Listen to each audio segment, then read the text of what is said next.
Hello, everyone. Welcome to another episode of the Starchild podcast. It is Pride Month, and I wanted to recap some good news that happened this month. The Supreme Court bars workplace discrimination against LGBTQ people ruling may be transformative. This means that in a historic 6-3 ruling, the Supreme Court ruled Monday that Title VII of the 1964 Civil Rights Act, forbidding workplace discrimination on the basis of sex, applies to gay and transgendered people.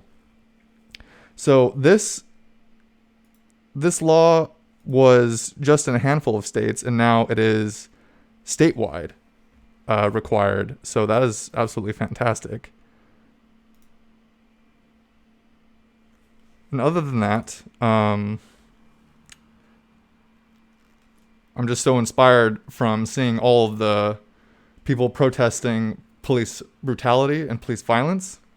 It's been a month since the death of George Floyd, and just the images of the largest protest ever recorded is truly astounding. And we are making ground. There's a lot more work to be done.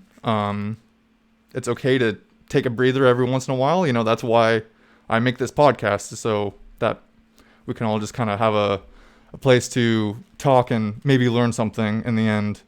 And sometimes you have a catalyst event, a tipping point event that sets off the powder keg of several hundred years of white supremacy, segregation, and slavery that's rooted in colonialism.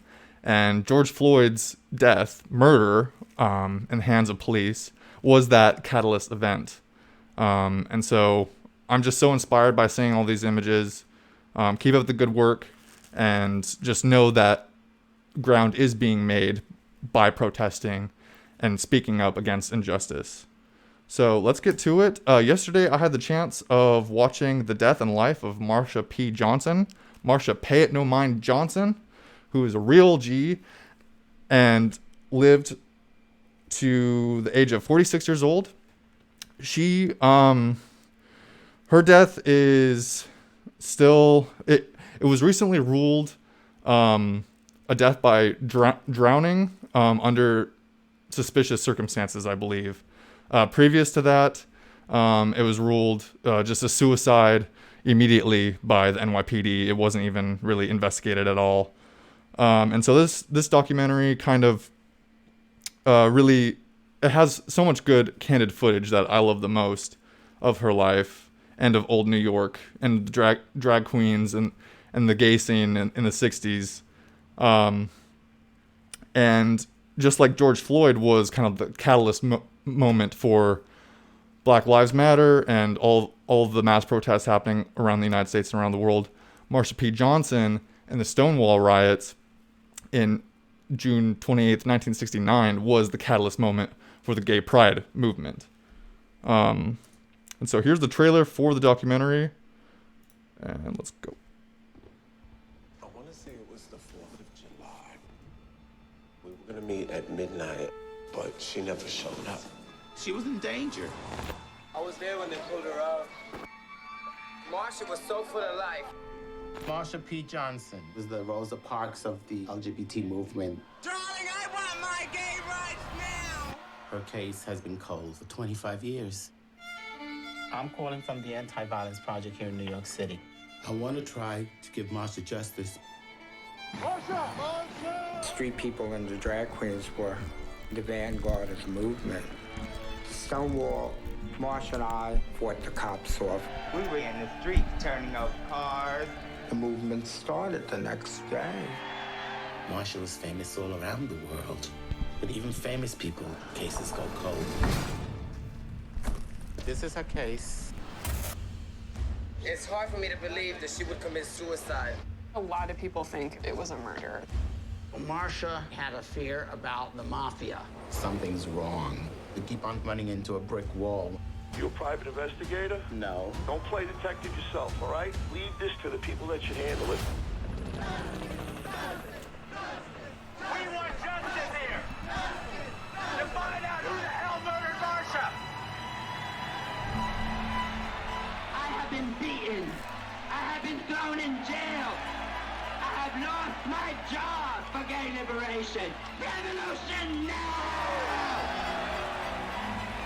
I don't bite my tongue for nobody, which can get you murdered, you know. The police just brush it off. I'll get to the bottom of it. There's a massive number of trans women who have been murdered. And they're yelling out from their graves for justice.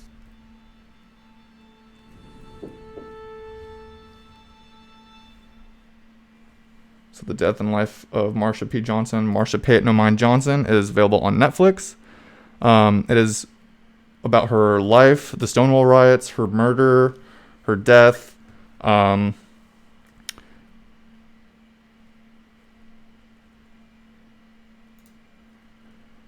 here is the Stonewall Inn Tavern in New York City. This was where the Stonewall Riots took place on June 28th, 1969. The police raided the bar, which was full at the time because Judy Garland actually just passed. And all the gays and trans people were mourning her death. And the corrupt cops, and which were helped funded by the mob, raided the bar and attacked and abused the patrons of the bar, which then started a riot that lasted until the next day. And then on June 28th, 1969, was the very first gay pride parade where Marsha P. Johnson and Sylvia Rivera helped lead the movement. And these two are just one of the most inspiring people in the LGBTQ plus movement, in my opinion. And if you don't know much about it, please research it and educate yourself. It's a really important part of U.S. history. This is another picture of Marsha P. Johnson. I just love all the pictures and footage of old New York. It just has so much character. You know, people were so different, and they embraced their differences, you know, rather than just being all the same. So here is just kind of a montage of STAR, which was the organization that Sylvia Rivera and Marsha P. Johnson put together. And here we go. It was the perfect night for a riot in Greenwich Village. Hot, muggy. Like most nights, the queer kids who'd been kicked out of their homes ended up on Christopher Street. One of those kids was named Marsha P. Johnson, and today was her birthday. The P in Marsha's name stood for Pay It No Mind. She and her best friend Sylvia Rivera were survivors of the streets. They were a part of a thrown-away community of drag queens, sex workers, and trans folks. The people that fell between the cracks of the gay and straight worlds. All easy targets for police harassment until one day when they finally found their power.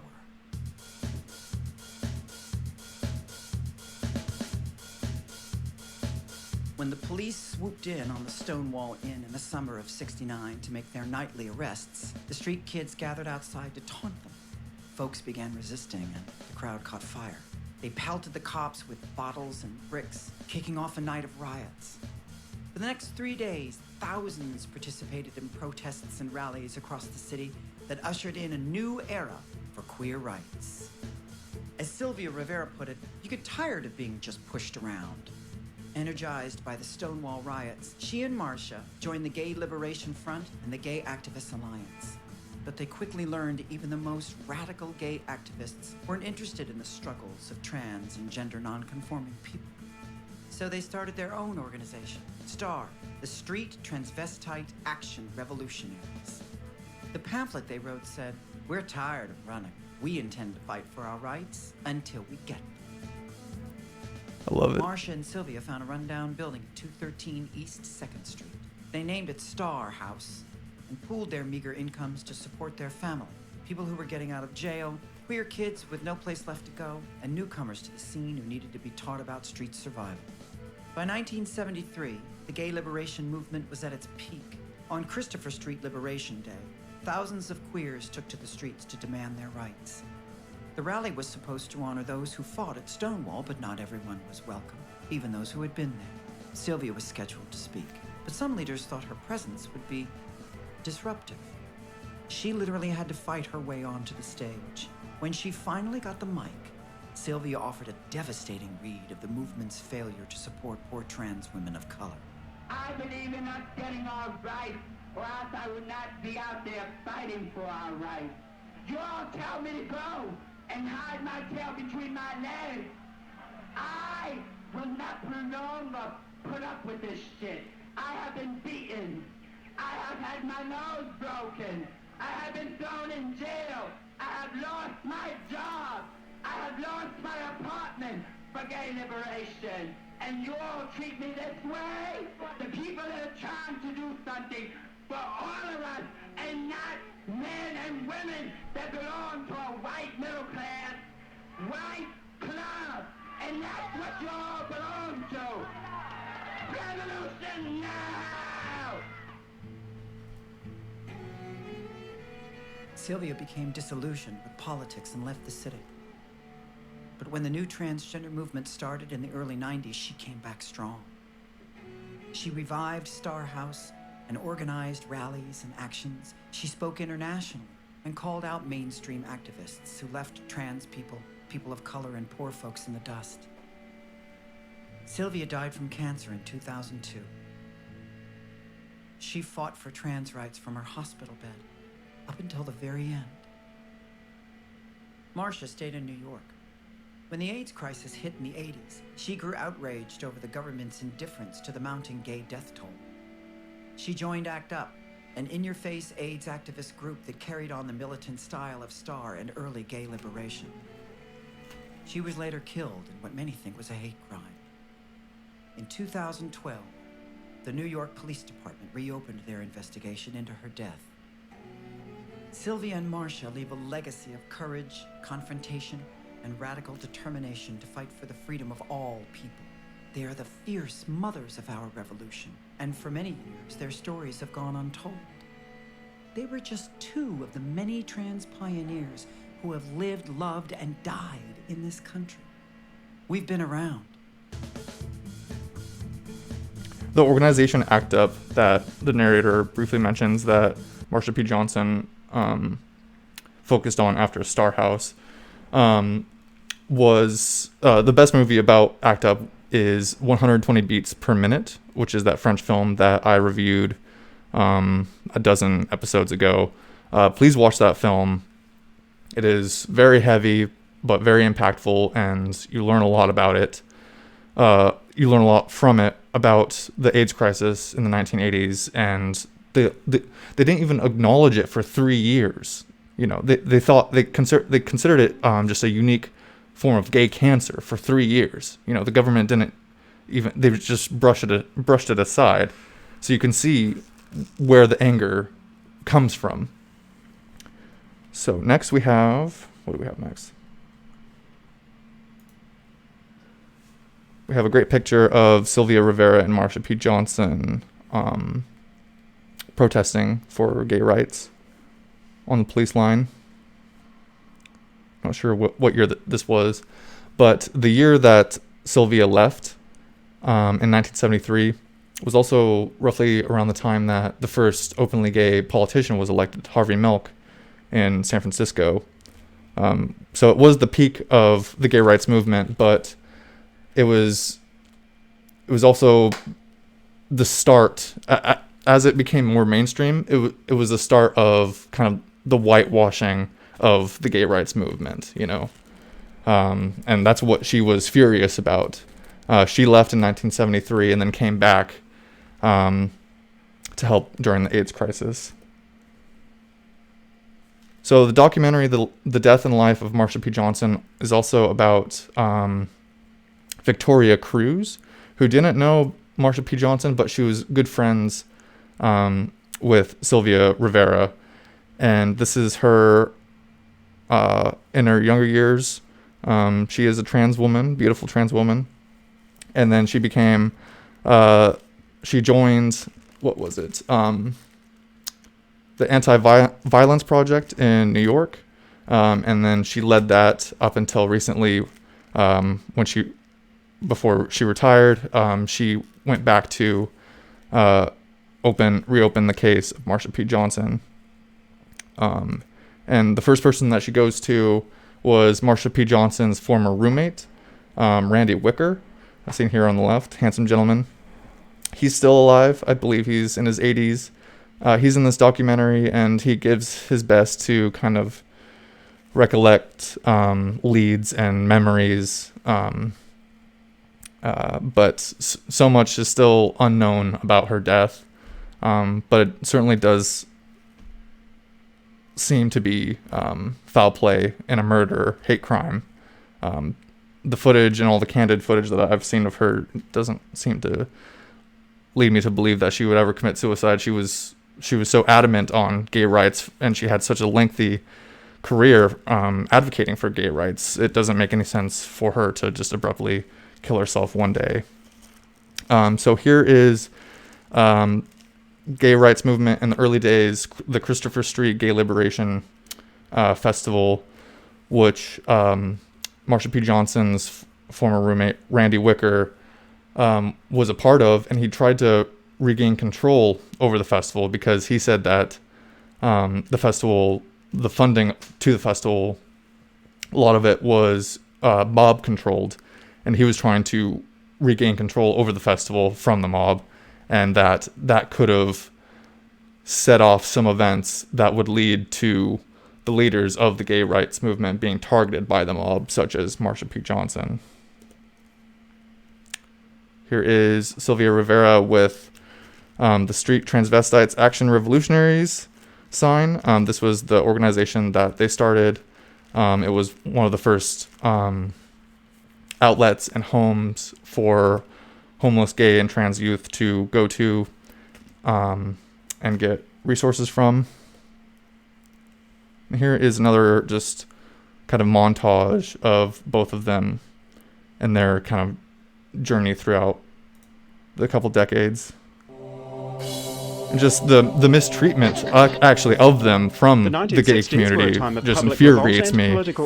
Sylvia Rivera was homeless for much of her life, and she was the leader, essentially, of the gay rights movement, along with Marsha P. Johnson. So it's just kind of appalling, the treatment that she received from the community. But hopefully documentaries like this will shed some light on her life and provide some closure and representation for her, really, in U.S. history and the gay community. Who were often victims of violence and ostracized by mainstream gay activists. The drag queen is something we've been stuck with. Johnson and Rivera were central in changing societal attitudes and discriminatory legislation. Street queens who barely had enough to feed themselves, but they started Star as a way to take care of their sisters. And are renowned for their role in the uprising at the Stonewall Inn on June 28, 1969, and the rise of the gay liberation movement which followed. Street people and the drag queens were the vanguard of the movement. Originally from New Jersey, Marsha P. Johnson moved to Greenwich Village in the late 60s, where she lived a gender non-conforming lifestyle, was a drag performer, living as a mostly homeless sex worker and suffering with mental illness. After initial pride marches, organisers banned Johnson from subsequent events because her activism for trans people was considered too confrontational. Darling, I want my gay rights now! From 1987 up until her death, Johnson's activism shifted focus to the AIDS crisis as a central member and marshal for ACT UP.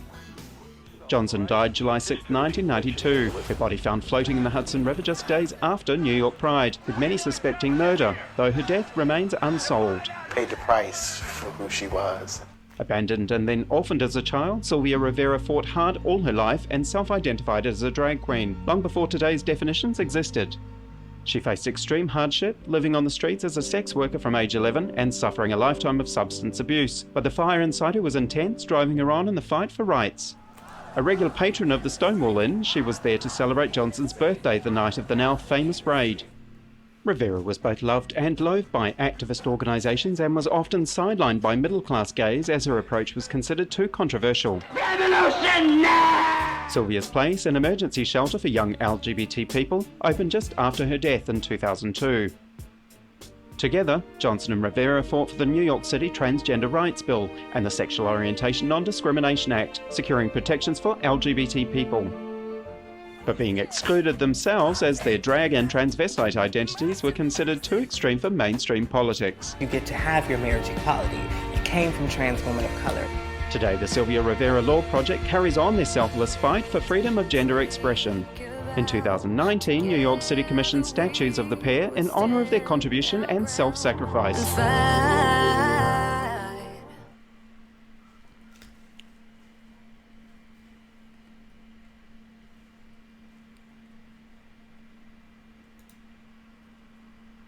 Next, I just wanted to add a quick clip from Nelson Sullivan's footage from the 1980s.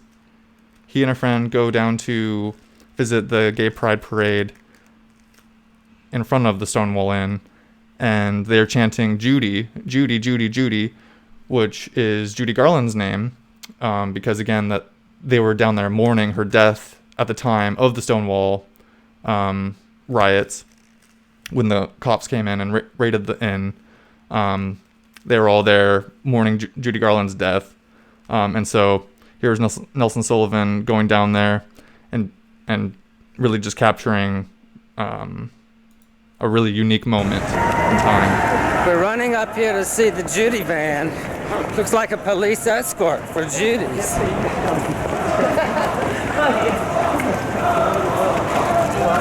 Gosh, everyone's chanting Stonewall and there's a policeman. Tom Ribness, what's going on? Get in the light. Why are there all these? They're carrying a coffin. Why are all these policemen here? A lot of police activity, a lot of police bands following them Say even. they have a police escort. We got the police to escort us all the way down one-way streets the wrong way. It was quite incredible.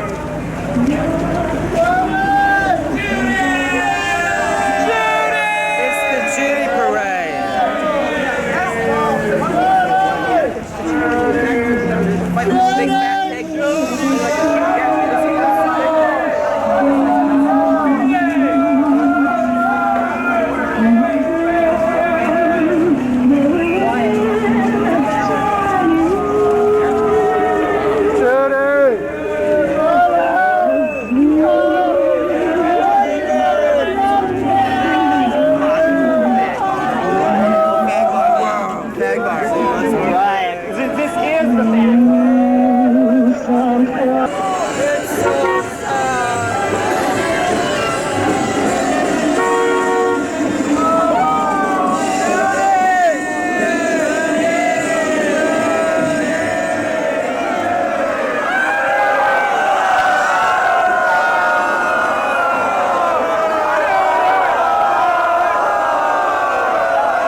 I really do think we should change the name to a Gay Pride Protest instead of Gay Pride Parade, because it should always be a protest. And Marsha P. Johnson said that what's there to celebrate unless there's equity and equal rights for everybody. So I think Pride this year, 2020, has felt more genuine and honest than recent years, because people of all colors are finally standing up against the obvious injustice that's been happening for decades and hundreds of years. So here's one of my favorite quotes of Marsha P. Johnson. History isn't something you look back at and say it was inevitable. It happens because people make decisions that are sometimes very impulsive and of the moment, but those moments are cumulative realities. So something to think about. Rest in power. She'll always be the front queen leading the parade. And this is just one of the later pictures of her. So thank you so much for watching. I hope you learned something. And I will be back again shortly with a new podcast. I know I'm forgetting something. But keep protesting. Keep wearing your masks. Donate. Speak up. Fight for Fight for the rights that you have and fight for equal rights for all, equity. Keep up the fight and stay tuned for a new podcast. And I love you so much. Happy Pride. And don't forget to vote also in the most important election that we've ever seen really in this country. And check out my website, starchildgallery.com. Bunch of goodies there and some new designs that really help me out and help out this independent podcast. So thank you so much for watching, and I will see you again soon.